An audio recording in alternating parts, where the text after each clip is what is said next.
Hello, I'm going to talk to you about the Earth's magnetic field. This is a series of little micro podcasts or vodcasts which will form tiny little tiles, forms a mosaic. Poor quality podcasts will be removed and replaced or improved. We'll gradually get there, but I want to get the overview.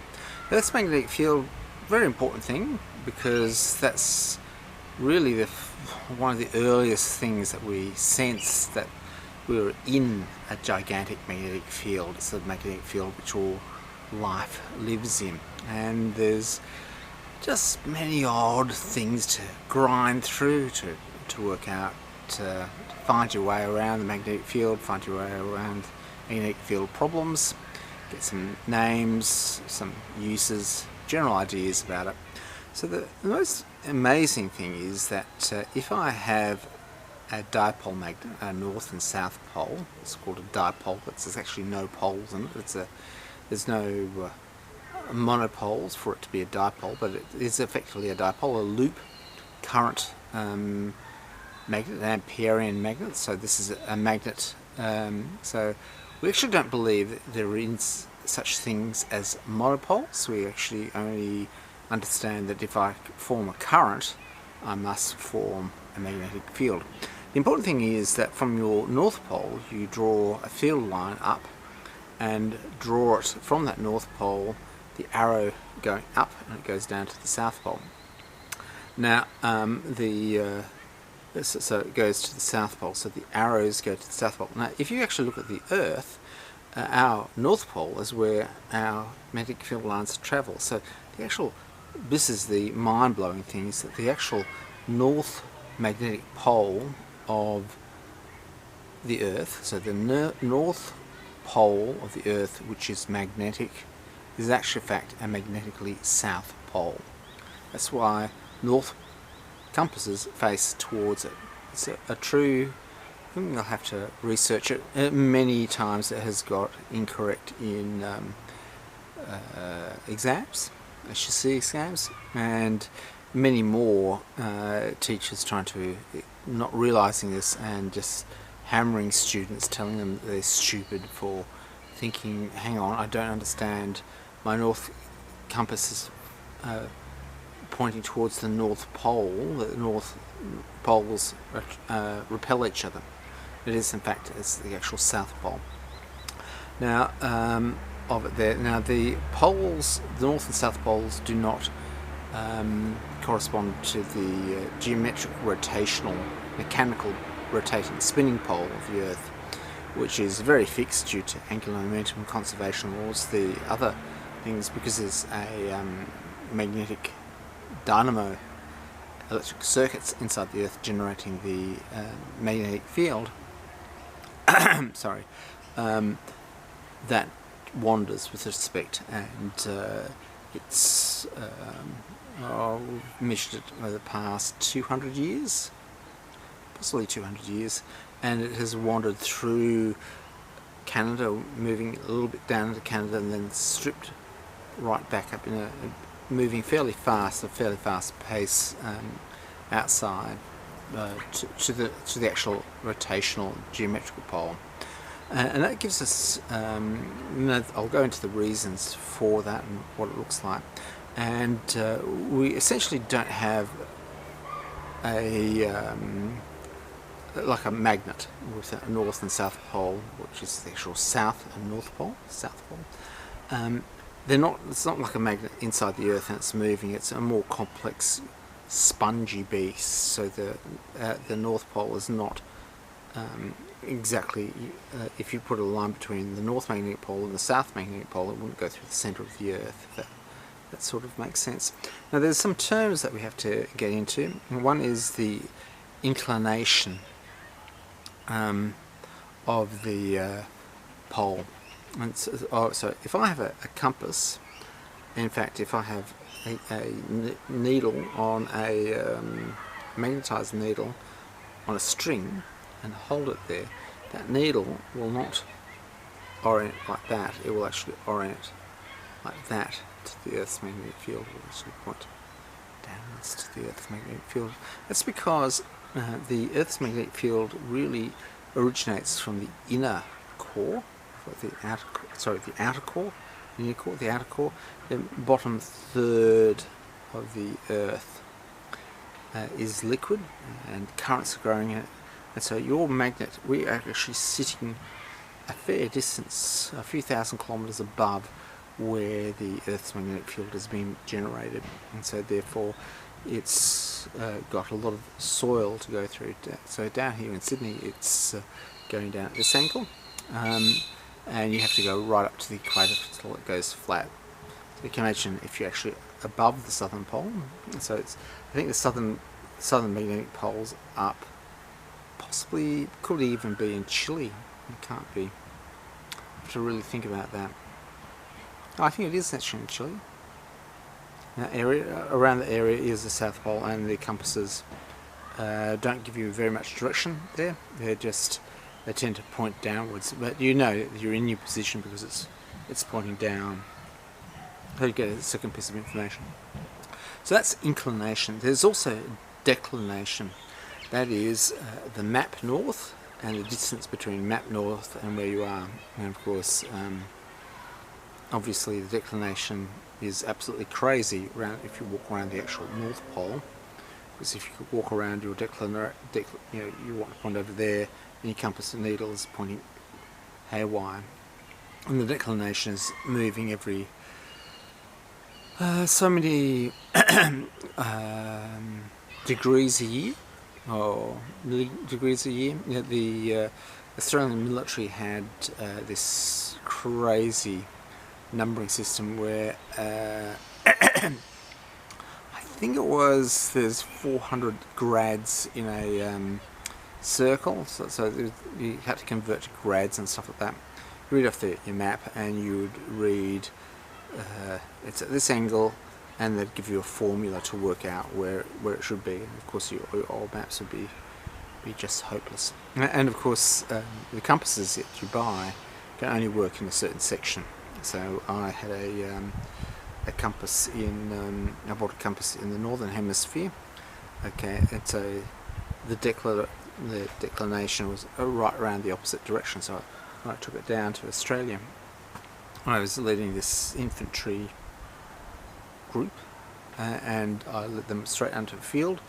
Compass bearing absolutely perfect with this compass which I bought in Andorra. There you go. It's a short story for it. So what is generating the magnetic field? Well, we have to go down into the Earth, and we have to actually bypass a lot of what you've been taught at school. Now, continental drift is true. The version of plate tectonics that you are given is incorrect, and this is that you've got basically a solid crust floating on a fluid. There's no real evidence that there is a material transport in the mantle. So you've got the inner core, and so the inner core is roughly 1,000 kilometres across. Like the inner core would sit between Melbourne and Brisbane in terms of height distance, and that's a iron, nickel, uranium core. Uranium and a lot of the radioactive salts are highly soluble, and they go down. Interestingly, the pressure increases, the gravitational field drops from 9.8 meters per second up at the surface down to 0. It goes linearly down, because as you go down, you get the material above you contributes nothing, because the material above you cancels out, and going down you're getting into a smaller and smaller size. And aside from density, it goes down, but the uranium and thorium go down into the inner core, heat up. It is a great thermal insulation, goes up to around 5,000 degrees Celsius. It's cooking away radiation fission products. It's producing a general whiff of helium gas, which is slowly making its way up right throughout the Earth, and our helium balloons are from the actual core of the Earth, mostly from the core of the Earth. Then the layer above that is an iron sulfide layer. That's the outer core, that's a liquid layer. The layer above that is the mantle, and that's a toothpastey layer. And on top of that is the very crispy layer, so it's a high pressure plasticine-like layer. So it would be like Play-Doh in terms of you put the Play-Doh there, it doesn't move off. It's not like a jelly or even I suppose an oyster or something fluid, like a bag of water. It's solid. It's not going to move and it is actually solid rock. Now people get the impression that it must be molten under the earth because there's volcanoes. However, that's an incorrect viewpoint. Sorry, just getting a general education here. Because what happens is there's a lot of chemical transport in the crust, and the chemicals which are low melting point tend to have high mobility, so they move into an area and it's sort of just a heat failure of these very low melting point materials tend to bleed in, sort of like a self-sourcing pudding type of thing. They sort of bleed out and they carry minerals with them as well, but they tend to move across, and so your production of lava is a very much a chemical process, not necessarily there's no indication that the underneath the earth is at all liquid. It's all plasticine, except you get these local areas and then you get this local intrusions and it bursts like a pussy pimple out the top, and then you get a chemical process going forward, and your surface thing is basically a sort of almost a chemical decomposition. As your plate moves across, it sinks and begins to heat, chemically dissolve. It basically melts. So it melts, and when it melts, its materials change, and these light materials then chemically flow underneath the plate direction. So it's very much not a big conveyor belt down into the inner core. It's a surface layer going across, and I was quite shocked to read about plate tectonics and realise that what I was taught and what I was teaching was incorrect. But there we go. Now I'm doing this because I've got all these bloody mosquitoes and moths going around. You can't see them. I'm looking crazy, aren't I? So we've got the inner, we've got the mantle, the crust, which is solid, mantle, which is plasticine, the outer core, which is liquidy, and it is fortunate that the lighter iron and sulfur form a liquid. And now this particular liquid has a heat source in it, heat source and convection, and for some reason this produces a magnetic field. I must admit that when I look at the equations and computer models, I'm convinced by the people's suits and earnestness. I'm not convinced by the actual. If you gave me a large part of molten ore, I wouldn't say this would produce a magnetic field. So I think there's things that we don't quite understand. Your trace magnetic field and convection produces currents. It's just that for produce current, to produce it, you need it to be insulated. If it's all conducting, if you just have a lump of steel, it's really hard to believe. However, this process of several bodies on the inside create a magnetic field. There is at one point understood to be two rolling sort of cylinders either side of the core, and its rotation generates a lot of the properties of the magnetic field. So we'll just go down. We know a lot about the core because we have tiny fractures at the surface. The top is really crispy, it cracks, and you have your earthquakes. This is just very up to the surface. This sends powerful waves down through the plasticine layer. It can shake like that. It can either shake an S or a P wave. The P waves can only push through the liquid, so the S waves reflect out, the P waves go through, waves that go through the core and echo several times, and gives us a huge sort of like a ultrasound of the inner core. It gives us precisely the inner core, the material constituents. It gives us an amazing idea that the inner core is a single crystal. It's not. It's dominated by crystal orientation, so the speed of sound through the core at different angles go at different speeds going through them. But this combination of heat from the inner core going through the outer core, some trace residual magnetic fields, means that these rolling cylinders apparently on either side of the Earth, and a differential velocity, so the core is spinning at a different speed from the rest of the Earth. I'm not quite sure whether the rest of the Earth slowed down. The core is moving slightly faster, so you've got this.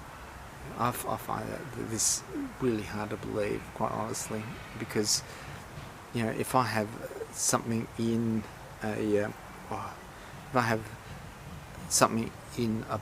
a beach ball or a ball in a pool, it just slows down. But apparently it's all the same. And this generates a magnetic field. And the magnetic field is chaotic, mathematically chaotic. And I can tell you this because just by sheer chance, my father was doing, this is an old time, in the 1970s, was doing the statistical analysis of the pole flips, and we'll have to talk about the pole flips. So the North and South Pole, the Sun flips every 11 years, the North and South Pole flips chaotically. That is, statistically, there is no diagonalizable Hamiltonian, there is no mathematical, we can do the statistics to determine if there could be a formula, and so far there is no formula to predict it is chaotic, and to get chaotic you need your system to be effectively more than three-body system. It's got to have a non-diagonalizable Hamiltonian, it's got to have off-axis components to its energy description which feed into it randomly. So our poles not only wander, but occasionally they would go funny and they flip. So it is unlikely that the pole will flip, the compasses go like that, but within a very short geological time frame they re-emerge. The reason that said this is that there's not so essentially if I wanted to pick up something with a magnet, I'd have a piece of magnetic tape, and essentially we do have a piece of magnetic tape. This is the basalt, which has got certain iron in it at the plate boundaries, the divergent plate boundaries, which are going like this. So as they go, that's north, south, north, south. I haven't quite done that, coming across like that. Alright. You can see that that's symmetrical, and what's been seen is that it came up with the American submarines in the Antarctic, sorry, the Arctic, sorry, the Atlantic, trying to outmaneuver the Soviets, would go through all these crevices, and what they essentially found was that on one side of the Atlantic ridge was a mirror image of the other, simply because it was like this artwork where you pull apart a Rorschach pattern, you pull apart something, and the poles of the Earth were flipping, and this would mean that the little magnets, crystal magnets, would go one way and the other. And then, of course, as the submarines were going down across there with their magnetometers, now they had magnetometers simply because other submarines had magnetic fields, so they could pick things up really well with magnetometers. They could work out where they were, especially with the currents and darkness and drifting, going down like this here. So you're going down and your magnetometers go north, oh, it's going south, north, south, and they could see this banding. And so this banding sort of got two things that prove plate tectonics, but it also prove the poles of the Earth are flipping. So that's a fairly interesting aspect. So just summarising at this point, we've got an idea that the north is the actual fact a south pole, and that our compass lines are going into that. So this is, I can't tell you the number of HSC questions which I've thankfully not had to mark, but the actual people running it have totally misunderstood what was going on. But there's that aspect. There's the aspect of what's causing the field, that it's unstable, that it's moving, and that we believe at this stage a dynamo effect. One of the things, having done supercomputer calculations myself, I'm very skeptical when someone says, look, I've been able to model it with a supercomputer, therefore it's correct. So I personally have my doubts that something very large and a lump could generate an electric field, but I can see the energy source in there, and that you have certain instances, say like Mars or things like that, where the core processes shut down, and so you need a liquid core to produce a magnetic field. Just there's a lot of crazy things going up here. So produce the other thing that we've done so far is said the magnetic field that we see on the Earth, the surface here, is several thousand kilometres across our ideal, what we would think of as the magnet, the domino across there. And this has amazing effects for the Earth, because in an earlier episode I talked about the sun producing this huge amount of microwave radiation and actually blasting its atmosphere free, which is great because then we can see the hot surface of the sun. Otherwise it would be just a big smelly, big red. It would get the same amount of radiation, but it would be all infrared and stuff. So we've seen the nude sun. The nude sun is bursting us with flame, and of course this we have. This is a problem with space travel. You can only travel 6 months to get to Mars. If you travel back, you die. So this is one of the problems at the moment, that you can only get one-way trip to Mars. You wouldn't have to go back and forth several times due to the amount of radiation just pouring out of the sun. And of course we're in basically a spaceship, which is the Earth's magnetic field. When the particles come to us, they get caught up by the Earth's magnetic field and actually go around into this huge tail. So our magnetic field, if you'd like to, it's hard to say, magnetic field is pushed. The magnetic field as measured by particles, charged particles. So charged particles will tend to gyrate along magnetic field lines. There's sort of a reason that if they go at 90 degrees through a field line, they're pushed back around and so they'll gyrate around. And so our magnetic field is like a bubble. However, with the sun blowing, it forms into a big tear shape. In fact, Venus is formed into a tear shape which sweeps past us. We can see Venus as a big tear shape.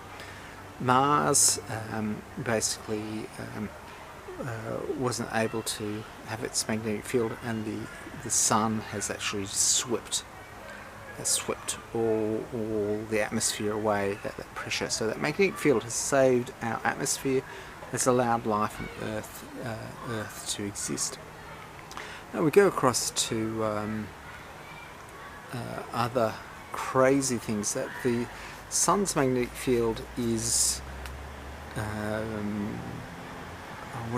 it's combined, it's harnessed to clear away its solar debris.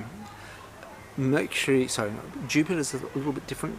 It's got an incredibly intense magnetic field, so the magnetic field in there must be due to some sort of process. Now, Jupiter doesn't have a solid core, it probably doesn't have very much uranium. It's probably got primeval deuterium, which is slowly fusing inside, so it's like it's a pre-sun ready to go, but it's got a ferocious magnetic field, and this magnetic field is very large for the size of the planet. So you can imagine a small planet, a huge magnetic field coming towards it, and therefore it's got huge radiation belts. And this is one of the major things, that if you go, if you send your probe around Jupiter like this, it's just been cooked with huge amounts of radiation, and all the equipment is designed to carry up through that radiation. Juno apparently is put in an orbit such that it goes through its radiation belt. So Jupiter, it doesn't have a life-saving, it's got a life-destroying shield. So we just have got a magnetic field which is just enough to not create energetic particles in it, not trap energetic, well, I suppose just trap the Van Allen belt. We have belts, radiation belts around us. Jupiter's also got some massive field, massive belt because but it's a sort of a life-saving thing, whereas Jupiter, we have to actually really worry. Jupiter, Saturn, the other planets. So I hope that's a description of the Earth's magnetic fields. Very intensely interesting. A lot of theoretical information to go across. One, to, I suppose, just repeat the pole at the North Pole is the South Magnetic Pole. Okay, you get that across. The magnetic poles are varying. They do periodically flip, maybe 100,000 years, maybe a million years, 2 million years. It will periodically recompose itself and flip. It's due to the liquid outer core. We'll have to look that up. And it has a very important process here in terms of leaving its signature on Earth, on rocks which form during that time. It will be a recording of where that pole is. And you've also got the problem is that the plates shift and move, so the rock may point like that and then it will shift and move like that, and so they can say, oh, that rock's that date, that rock's that date. Those continents have moved like that. So beautiful, beautiful and complex things. Then it has the role of interacting with the solar magnetic field show. So the solar magnetic field show is a lot of the solar magnetic field energy is placed into the solar wind, and so it protects us from the solar wind. I think that's a good summary to finish off where I am, what I want to talk about, the Earth's magnetic field.